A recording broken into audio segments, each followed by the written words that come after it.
नमस्कार, स्वागत आप सभी का। मैं हूं अनुराग पुनेठ आपके साथ। हाजिर हैं हम दिन भर की बड़ी और अहम खबरों के साथ, लेकिन बुलेटिन में सबसे पहले बात हेडलाइंस की। लखीमपुर खीरी हादसे को लेकर सरकार और किसान संगठनों के बीच में समझौता। मारे गए लोगों के परिजनों को मिलेगा 45 लाख का मुआवजा। प्रदेश सरकार का घायलों को 10-10 लाख देने का ऐलान। हाईकोर्ट के रिटायर्ड जज की अगुवाई में होगी मामले की जांच।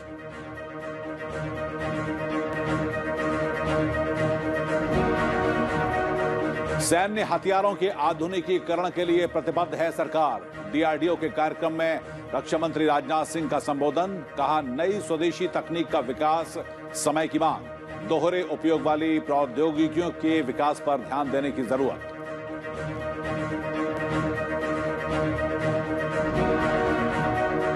उत्तर पूर्वी राज्यों में देश के विकास का इंजन बनने की क्षमता। शिलांग में उपराष्ट्रपति एम वेंकैया नायडू का पूर्वोत्तर क्षेत्र के विकास में पूर्वोत्तर परिषद की बदलती भूमिका पर आयोजित कार्यशाला में संबोधन। महिलाओं के सशक्तिकरण पर दिया जोर।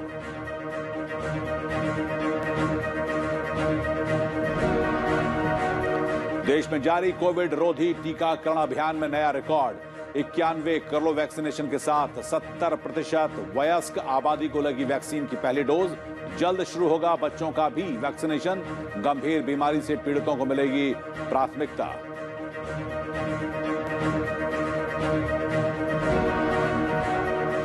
मेडिसिन में दिए जाने वाले 2021 के नोबेल पुरस्कार का ऐलान। अमेरिकी वैज्ञानिक डेविड जूलियस और ऑर्डेम पटापोटियन को संयुक्त रूप से पुरस्कार।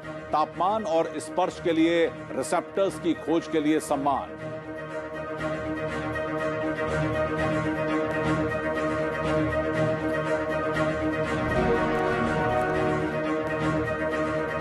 और अब खबरें विस्तार से। लखीमपुर खीरी मामले की न्यायिक जांच की जाएगी। हाईकोर्ट के रिटायर्ड जज इस मामले की जांच करेंगे। किसानों और अधिकारियों के बीच में हुई बातचीत के बाद आज इसका ऐलान किया गया।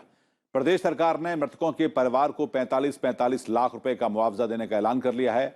मरने वालों के परिवारों के लिए कि एक सदस्य को सरकारी नौकरी दी जाएगी। साथ ही घायलों को 10 लाख रुपए दिए जाएंगे।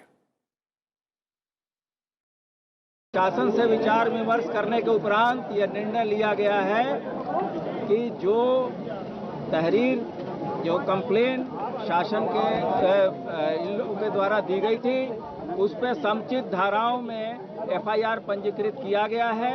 और जैसा शासन के द्वारा पहले ही बताया जा चुका है कि किसी भी दो व्यक्ति को बख्शा नहीं जाएगा और पूरी कार्रवाई और कड़ी कार्रवाई नियमानुसार कराई जाएगी।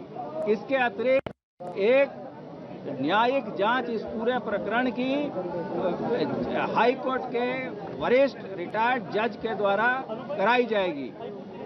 और जो भी मृतक हैं को 45 लाख रुपए का प्रति व्यक्ति मुआवजा सरकार के द्वारा दिया जाएगा और घायलों को 10 लाख रुपए का अनुदान शासन के द्वारा दिया जाएगा। इसके अतिरिक्त जो भी आदमी मृतक हैं, उनके घर के एक व्यक्ति को उसके योग्यता के अनुसार नौकरी दी जाएगी। मुख्यमंत्री योगी आदित्यनाथ ने लखीमपुर खीरी के लोगों से शांति बनाए रखने और अफवाहों पर ध्यान न देने की अपील भी की है। घटना को दुर्भाग्यपूर्ण बताते हुए राज्य सरकार ने आश्वासन दिया है कि दोषियों के खिलाफ कड़ी कार्रवाई की जाएगी।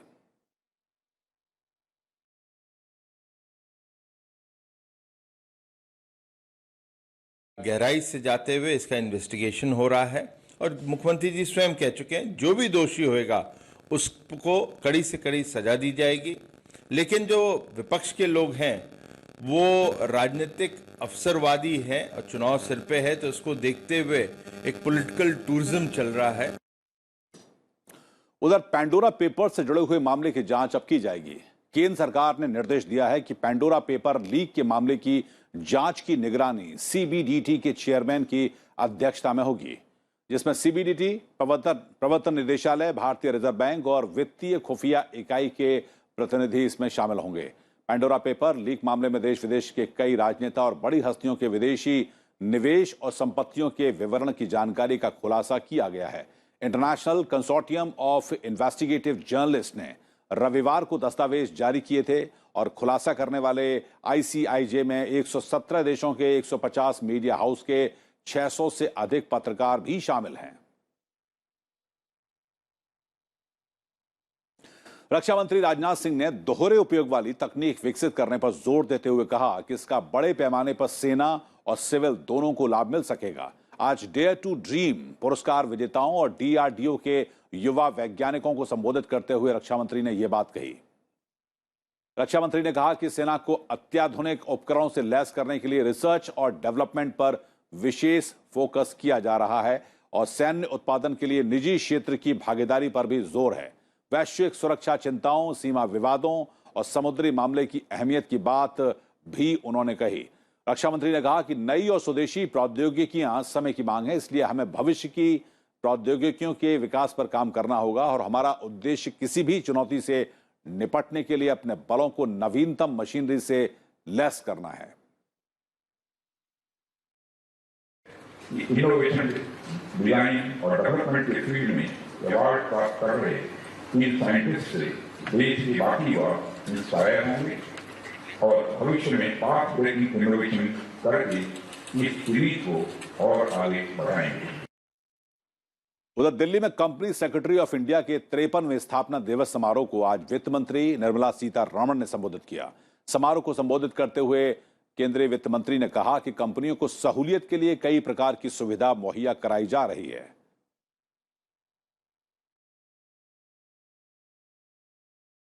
You have done a good job, but you have bigger jobs to perform. India is now one of the economies which are standing out as promising good growth.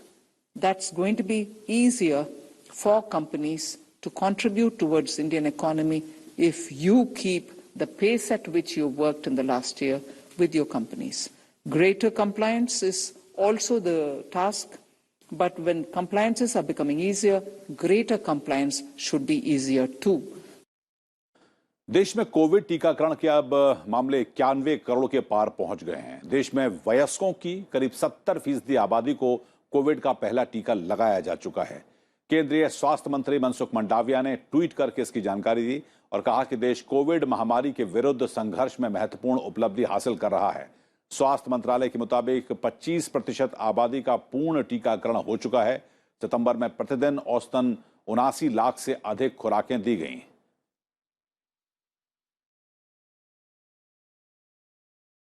देश में कोविड रोधी टीकाकरण की रफ्तार को देखें तो मई में जहां 19,69,000 खुराक दी गई थी, जून में टीकाकरण की संख्या बढ़कर 39,89,000 हो गई। जुलाई में यह संख्या बढ़कर 43,41,000, अगस्त में 59,19,000 पर पहुंच गई। वहीं भारत में अब कोरोना के 2,64,000 सक्रिय मरीज बचे हैं, जो कि 200 दिनों में सबसे कम है। स्वास्थ्य मंत्रालय के ताजा आंकड़े के मुताबिक बीते 24 घंटों के दौरान कोरोना के 20,799 नए मामले सामने आए हैं और इस दौरान 26,718 लोग स्वस्थ भी हुए हैं, जिसके चलते मरीजों के ठीक होने की दर अब 97.89% हो गई है, जो कि मार्च 2020 के बाद सर्वाधिक है। सुप्रीम कोर्ट ने कहा है कि किसी भी राज्य को कोविड-19 के कारण मारे गए लोगों के परिजन को 50,000 रुपए की अनुग्रह राशि देने से केवल इस आधार पर इनकार नहीं करना चाहिए कि मृत्यु प्रमाण पत्र में कोरोना वायरस को मौत की वजह नहीं बताया गया। कोविड-19 के कारण मारे गए लोगों के परिजन को 50,000 रुपए की अनुग्रह राशि देने की सिफारिश राष्ट्रीय आपदा प्रबंधन प्राधिकरण ने की थी। Justice M.R. शाह और जस्टिस A.S. बोपन्ना की पीठ ने कहा कि कोविड-19 की वजह से मृत्यु होना प्रमाणित किए जाने और आवेदन जमा करने के 30 दिन के भीतर राज्य आपदा राहत कोष से मुआवजा वितरित किया जाएगा। पीठ ने राज्यों और केंद्र को यह भी आदेश दिया कि वो प्रिंट मीडिया और इलेक्ट्रॉनिक मीडिया के जरिए इस योजना का व्यापक प्रचार करें। पीठ ने NDMA के दिशा निर्देशों को मंजूरी देते हुए कहा कि पहले से जारी मृत्यु प्रमाण पत्र और परिवार के किसी सदस्य के असंतुष्ट होने पर परिजन उपयुक्त प्राधिकारी से संपर्क कर सकते हैं। और बात प्रधानमंत्री नरेंद्र मोदी की, जो कि कल उत्तर प्रदेश का दौरा करेंगे। इस मौके पर वो लखनऊ में 3 दिन के new urban India transforming urban landscape नामक 3 दिन के अर्बन कॉन्क्लेव का उद्घाटन करेंगे। आजादी का अमृत महोत्सव समारोह के तहत लखनऊ के इंदिरा गांधी प्रतिष्ठान में कॉन्क्लेव के अलावा इस विषय पर एक सम्मेलन और प्रदर्शनी भी आयोजित की जा रही है। इस अवसर पर प्रधानमंत्री 75 शहरी परियोजनाओं की आधारशिला भी रखेंगे। उद्घाटन सत्र के बाद शहरी क्षेत्रों में नई और उभरती प्रौद्योगिकी पर गोष्ठियों और वेबिनार के माध्यम से 4 सत्रों में चर्चा की जाएगी। इसके अलावा शहरी विकास में देश भर की श्रेष्ठ प्रक्रियाओं पर भी चर्चा की जाएगी।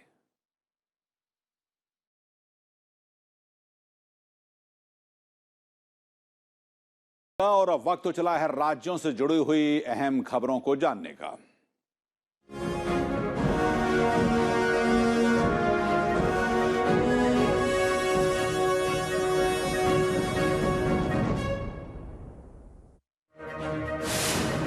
केंद्रीय स्वास्थ्य मंत्री मनसुख मंडाविया ने पूर्वोत्तर भारत में ड्रोन आधारित वैक्सीन वितरण प्रणाली के लिए ICMR की पहल का शुभारंभ किया और कहा कि इससे आने वाले समय में सुदूर क्षेत्र में इमरजेंसी मेडिसिन पहुंचाने में मदद मिल सकती है। इससे 15 मिनट में 31 किलोमीटर तक का टीकों को पहुंचाया जा सकता है।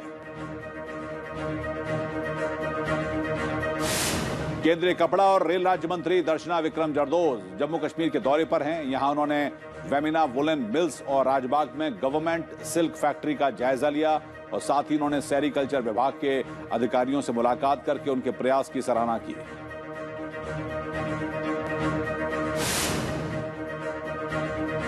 रोहतक के बाबा मस्तनाथ मठ पहुंची केंद्रीय राज्य शिक्षा मंत्री अन्नपूर्णा देवी ने कहा कि राष्ट्रीय शिक्षा नीति 2020 से देश तरक्की करेगा और उसके तहत बच्चों को नैतिक, व्यवहारिक और व्यावसायिक शिक्षा देने की कोशिश की जा रही है।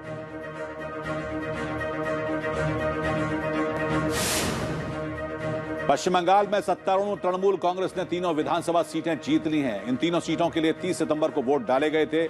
भवानीपुर उपचुनाव में तृणमूल कांग्रेस की उम्मीदवार ममता बनर्जी ने अपनी निकटतम प्रतिद्वंदी बीजेपी के प्रियंका टिब्बरवाल को 58,835 मतों के अंतर से हराया।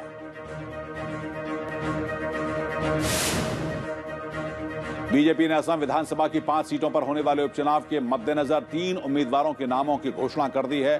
पार्टी ने उन विधायकों को ही अपना उम्मीदवार बनाया है जिन्होंने पिछला चुनाव जीतने के बाद बीजेपी का दामन थाम लिया था और विधानसभा की सदस्यता से इस्तीफा दिया था।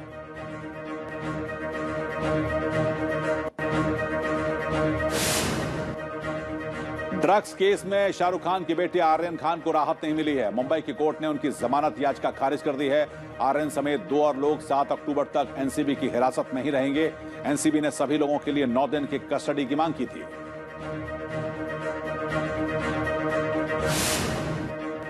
जम्मू कश्मीर प्रशासन ने मॉल और अन्य सार्वजनिक स्थानों पर जाने वालों के लिए कोरोना वैक्सीन की कम से कम 1 खुराक अनिवार्य कर दी है।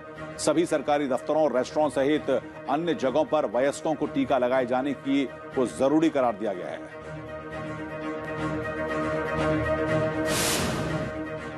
महाराष्ट्र के रेजिडेंट डॉक्टर हड़ताल पर हैं, जिसकी वजह से अस्पतालों में ओपीडी सेवाएं बंद हैं। हालांकि इमरजेंसी सेवा जारी है। रेजिडेंट डॉक्टर अपनी 3 मांगों पर अड़े हैं। डॉक्टर कोविड के दौरान एजुकेशन फीस माफ करने की मांग कर रहे हैं।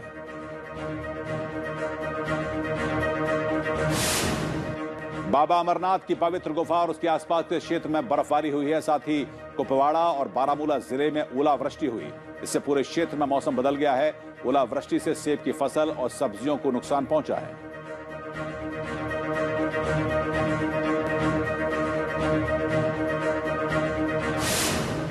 उत्तर प्रदेश में लगातार बारिश की वजह से गोरखपुर में बाढ़ जैसे हालात पैदा हो गए हैं। निचले इलाकों में लोगों के घरों में पानी घुस गया। जल जमाव से लोगों को खासी परेशानी का सामना करना पड़ रहा है।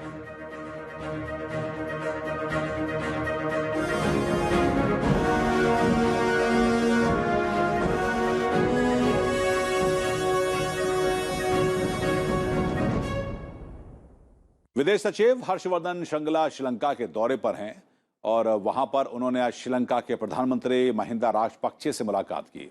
इस दौरान द्विपक्षीय साझेदारी को और मजबूत करने पर सकारात्मक बातचीत हुई। विदेश सचिव ने श्रीलंका के वित्त मंत्री बासिल राजपक्षे से भी मुलाकात की। उन्होंने भारत और श्रीलंका के बीच में आर्थिक और व्यावसायिक संबंध और साझे लाभ की परियोजनाओं को आगे बढ़ाते हुए महामारी के बाद आर्थिक सुधारों को लेकर बातचीत की। विदेश सचिव श्रृंगला ने श्रीलंका में भारत के सहयोग से बने 4 प्रोजेक्ट का भी उद्घाटन किया।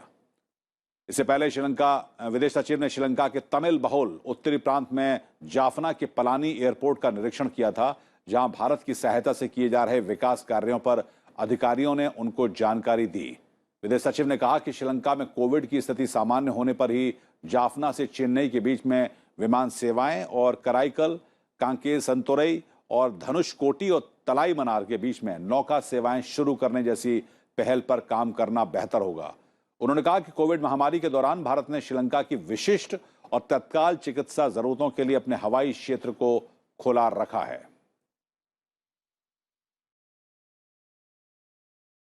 उधर भारत और श्रीलंका का साझा सैन्य अभ्यास आज से शुरू हो गया। साझा सैन्य अभ्यास अक्टूबर से 15 अक्टूबर तक चलेगा। अभियान में कर्नल प्रकाश कुमार के नेतृत्व में भारतीय सेना की 120 जवानों की टुकड़ी भाग लेगी। आतंकवाद, परस्पर अभियान संबंधी कौशल, संयुक्त रणनीतिक अभ्यासों के आयोजन और एक दूसरे के सर्वश्रेष्ठ अनुभवों को साझा करने पर समझ बढ़ाने के लिए संयुक्त सैन्य अभ्यास की योजना तैयार की गई है। मित्र शक्ति सैन्य अभ्यास का 7वां सत्र 2019 में पुणे में आयोजित किया गया था। और आज से भारत आने वाले ब्रिटेन के सभी नागरिकों को 10 दिन तक क्वारंटीन में रहना अनिवार्य है। भारत ने अपने नागरिकों के लिए ब्रिटेन में क्वारंटीन में रखे जाने के फैसले के जवाब में यह कदम उठाया है। ब्रिटेन ने अपने यहां पहुंचने वाले भारतीय नागरिकों जिन्होंने कि कोविशील्ड के दोनों टीके ले लिए हैं, उन्हें भी क्वारंटीन में रखने के अपने नए नियमों से को लागू किया था, जिससे आहत होकर भारत ने ये फैसला लिया है। ब्रिटेन के नागरिकों को यात्रा शुरू करने से पहले और भारत में एयरपोर्ट पर पहुंचने के 72 घंटों के भीतर आरटीपीसीआर जांच कराना अनिवार्य है। भारत पहुंचने के 8 दिनों के अंदर दूसरी बार आरटीपीसीआर टेस्ट कराना भी अनिवार्य होगा। जापान की संसद ने पूर्व विदेश मंत्री फूमियो किशिदा को प्रधानमंत्री चुन लिया है। संसद के दोनों सदनों में कराए गए मतदान में सत्तारूढ़ दल लिबरल डेमोक्रेटिक पार्टी के उम्मीदवार किशिदा ने विपक्षी संवैधानिक डेमोक्रेटिक पार्टी के युकियो एडानो पर आसानी से जीत दर्ज कर ली। किशिदा को निचले सदन में 311 मत मिले, जो कि बहुमत से 80 ज्यादा हैं। उच्च सदन में उनको 141 मत मिले, जो कि बहुमत से 20 अधिक थे। प्रधानमंत्री नरेंद्र मोदी ने फूमियो किशिदा को जापान का नया प्रधानमंत्री चुने जाने पर बधाई दी। अपने संदेश में प्रधानमंत्री ने कहा कि वे एक नए प्रधानमंत्री के साथ काम करने के इच्छुक हैं। दोनों नेता क्षेत्र में विशेष रणनीतिक और वैश्विक भागीदारी को मजबूत बनाने और शांति और खुशहाली को आगे बढ़ाने की दिशा में काम करते रहेंगे।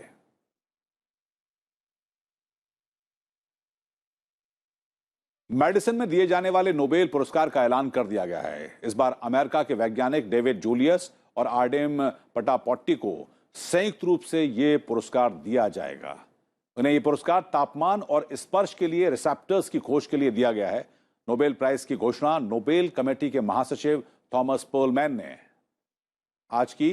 नोबेल प्राइज जीतने वाले को एक गोल्ड मेडल और 10 मिलियन स्वीडिश क्रोनोर यानी कि तकरीबन $1.14 मिलियन की पुरस्कार राशि मिलती है। मेडिसिन के अलावा फिजिक्स, केमिस्ट्री, साहित्य, शांति और इकोनॉमिक्स में भी नोबेल प्राइज दिया जाता है।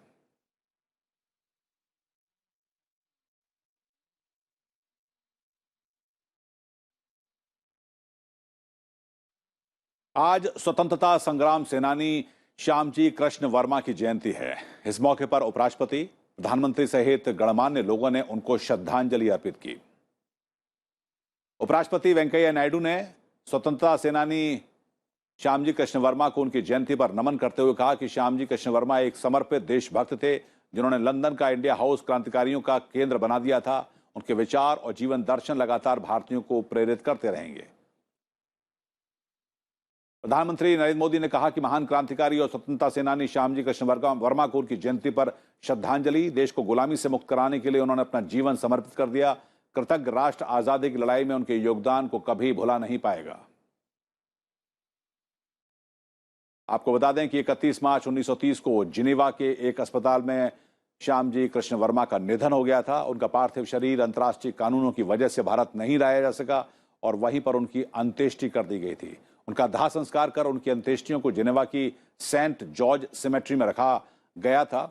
गुजरात का मुख्यमंत्री बनने के बाद नरेंद्र मोदी ने 2003 में जिनेवा जाकर श्याम जी कृष्ण वर्मा की अस्थियों को भारत लेकर आए और 2015 में प्रधानमंत्री के रूप में अपनी ब्रिटेन यात्रा के दौरान उनकी पुनर्नियुक्ति का प्रमाण पत्र भी लेकर आए।